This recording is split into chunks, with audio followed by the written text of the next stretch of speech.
최근 정치권에서 흥미로운 논란 하나가 있었습니다. 더불어민주당 전당대회였습니다. 최고위원 선거에 도전했던 청년 정치인들이 예비 경선에서 탈락했습니다. 결국 본경선에 올라간 청년 후보는 0명. 민주당 내부에서도 이런 얘기가 나왔습니다. 청년의 목소리를 듣겠다면서 정작 지도부에는 청년이 없다. 여기서 흥미로운 질문 하나가 생깁니다. 조직은 나이가 들면 정말 늙는 걸까요? 정치만의 이야기가 아닙니다. 한국 기업을 보겠습니다. 삼성, 현대차, SK, LG 같은 한국 대표 기업의 사장들은 몇 살일까요? 30대 사장? 거의 없습니다. 40대 사장? 역시 드뭅니다. 한국 대기업의 최고 경영진 상당수는 50대 후반과 60대. 그렇다면 이상합니다. AI 시대입니다. 산업은 하루가 다르게 바뀝니다. 그런데 기업을 움직이는 사람들의 나이는 오히려 많아지고 있습니다. 그런데도 삼성전자, 현대차, SK하이닉스, LG 같은 기업들은 여전히 세계 시장에서 싸우고 있습니다. 도대체 어떻게 가능한 걸까요? 오늘은 이 질문을 파고들어 보겠습니다. 한국 기업은 정말 늙고 있는가? 그리고 늙고 있다면 왜 아직 무너지지 않는가? 숫자부터 보겠습니다. CEO 스코어가 시가총액 상위 100대 기업의 임원을 조사했습니다. 2026년 평균 나이는 54.2세, 10년 전인 2016년에는 53.1세, 10년 동안 1.1세 올라갔습니다. 별 차이 아닌 것 같죠? 연령대별로 보면 이야기가 달라집니다. 2016년에는 40대 임원이 전체의 22.3%였습니다. 2026년에는 15.9%, 크게 줄었습니다. 반대로 60대 임원은 7.7%에서 10.3%로 증가했습니다. 그리고 가장 많은 연령대는 50대, 무려 72.6%. 그렇다면 언론에서 매년 보는 30대 임원 파격 발탁 40대 젊은 임원 전진 배치, 이런 기사는 무엇일까요? 여기에 첫 번째 착시가 있습니다. 100대 기업의 30대 이하 임원은 모두 합쳐 14명이었습니다. 전체 임원의 0.2%입니다. 그런데 14명 중 12명이 오너일가? 전문 경영인 출신은 단 2명 뿐이었습니다. 굉장히 상징적인 숫자입니다. 한국 대기업에서 30대가 실력만으로 임원까지 올라가는 길은 극도로 좁다는 뜻입니다. 그런데 여기서 더 재미있는 숫자가 나옵니다. 최근 삼성전자, SK하이닉스, 현대자동차, LG전자, 하나에어로스페이스 등 주요 그룹 핵심 계열사 임원들을 분석한 자료가 있습니다. 이 회사들의 임원은 2166명, 1970년대생이 74.6%였습니다. 즉 실무를 지휘하는 임원층은 1970년대생이 장악하고 있다는 뜻. 그런데 사장으로 올라가면 상황이 완전히 바뀝니다. 사장 이상 40명 가운데 1960년대생이 35명, 87.5%. 반대로 1970년대생 사장은 단 3명, 7.5%에 불과. 이게 지금 한국 대기업의 진짜 모습입니다. 밑에서는 세대 교체가 일어났습니다. 그런데 꼭대기에서 막혀 있습니다. 부장도 70년대생, 상무도 70년대생, 전무도 70년대생, 부사장도 70년대생인데 사장실 문을 열면 60년대생이 나옵니다. 한마디로 말하면 사장 승진 병목 현상입니다. 그래서 기업 전체가 늙었다기보다 권력의 최상층이 늙었다고 표현하는 게 정확합니다. 그렇다면 한국 기업은 계속 늙기만 하는 걸까요? 꼭 그렇지는 않습니다.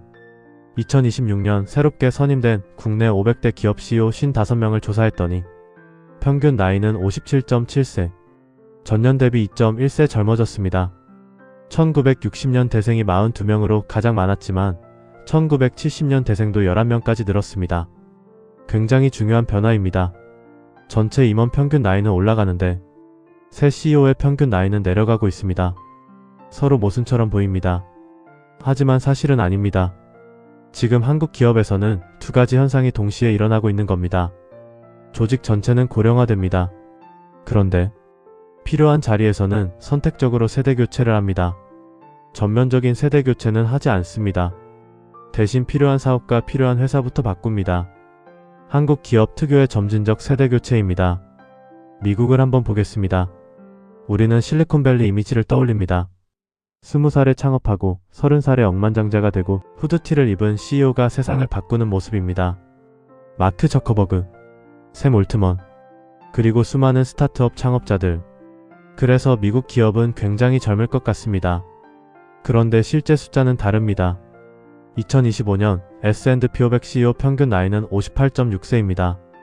2020년에도 58.1세였습니다. 10년 전에는 57세였습니다. 오히려 미국 CEO들도 조금씩 나이가 많아졌습니다.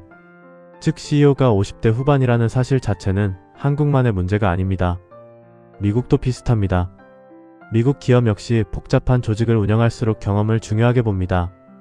더 재미있는 것은 신임 CEO입니다. 2025년 새로 임명된 S&P 500 CEO 가운데 73%가 내부 승진이었습니다. 외부 영입은 27%, 그리고 84%는 처음 CEO를 맡는 인물이었습니다. 미국이라고 아무 30대 천재를 데려와 CEO 자리에 앉히는 것이 아닙니다. 경험을 봅니다. 검증도 합니다.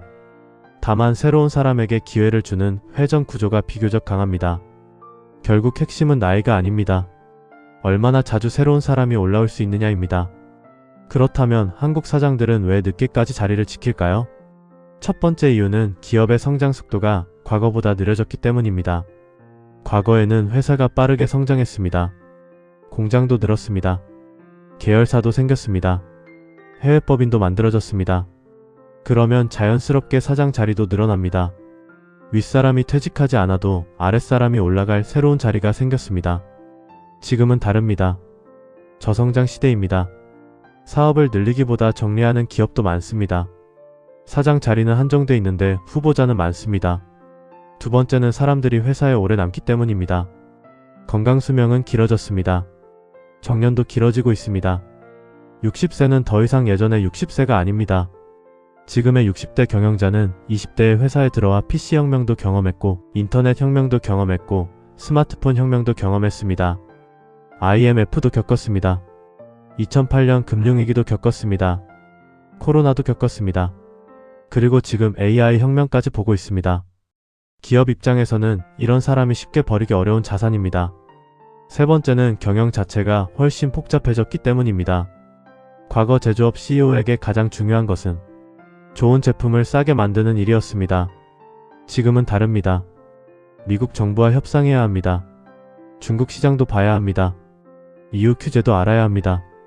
환율도 봐야 합니다. 공급망도 관리해야 합니다. 주주도 설득해야 합니다. 노조도 상대해야 합니다. CEO 한 명이 처리해야 할 이해관계자가 너무 많아졌습니다. 그러니 이사회나 오너 입장에서는 검증된 사람을 선호하게 됩니다. 불확실할수록 인간은 안전한 선택을 합니다. 기업도 똑같습니다. 그렇다면 늙은 경영진이 혁신을 막지는 않을까요? 여기가 오늘 이야기의 핵심입니다. 회사 사장이 60대라고 해서 모든 아이디어를 60대가 만드는 것은 아니죠. 바로 여기에 답이 있습니다. 한국 기업은 사장의 나이와 조직의 나이가 반드시 같지 않습니다. 사장은 60대일 수 있습니다. 사업부장은 50대 초반일 수 있습니다. AI 프로젝트 책임자는 30대일 수도 있습니다. 실제 새로운 기술과 제품은 수많은 조직에서 올라옵니다. CEO의 중요한 역할은 모든 아이디어를 직접 만드는 것이 아니라 어떤 아이디어에 돈을 걸 것인가를 결정하는 것입니다. 우리는 흔히 이런 생각을 합니다. 젊으면 혁신적이다. 늙으면 보수적이다. 하지만 기업을 보면 그렇게 단순하지 않습니다. 40대 CEO도 과거의 성공에 집착할 수 있습니다. 60대 CEO도 자기 사업을 과감하게 버릴 수 있습니다. 중요한 것은 생물학적 나이가 아닙니다. 조직의 순환 속도입니다. 젊은 직원이 아이디어를 내도 부장이 맡고 임원이 맡고 사장이 막는다면 그 회사는 젊은 직원이 아무리 많아도 늙은 회사입니다. 반대로 사장이 65세라도 30대 엔지니어의 의견을 듣고 40대 임원을 핵심 사업 책임자로 앉히고 실패한 사업을 과감하게 접는다면 그 회사는 젊은 회사죠. 새로운 사람이 의사결정권까지 올라가는데 몇 년이 걸리는가? 이 숫자가 중요합니다. 1970년 대생은 현재 한국 기업의 주력 임원 세대입니다. 그런데 사장 승진은 막혀 있습니다. 바로 밑에서는 AI와 디지털에 익숙한 1980년 대생이 올라옵니다. 윗자리에는 1960년 대생이 남아 있습니다. 1970년 대생이 샌드위치가 되는 겁니다. 기업이 이 문제를 제대로 풀지 못하면 유능한 사람들이 조직을 떠날 수도 있습니다. 아무리 잘해도 위로 갈 자리가 없다. 이 인식이 퍼지는 순간 조직의 활력은 급격하게 떨어집니다. 따라서 한국 기업의 진짜 과제는 60대 사장을 모두 내보내는 것이 아닙니다. 능력 있는 40대와 50대에게 실제 권한을 얼마나 빨리 넘겨주느냐입니다. 정치권에서 청년 후보가 사라진 것이 논란이 된 이유도 단순히 나이 때문만은 아닐 겁니다. 새로운 세대가 의사결정 구조 안으로 들어갈 수 있는 통로가 있는가? 그 질문 때문입니다. 기업도 같습니다. 진짜 위험은 따로 있습니다.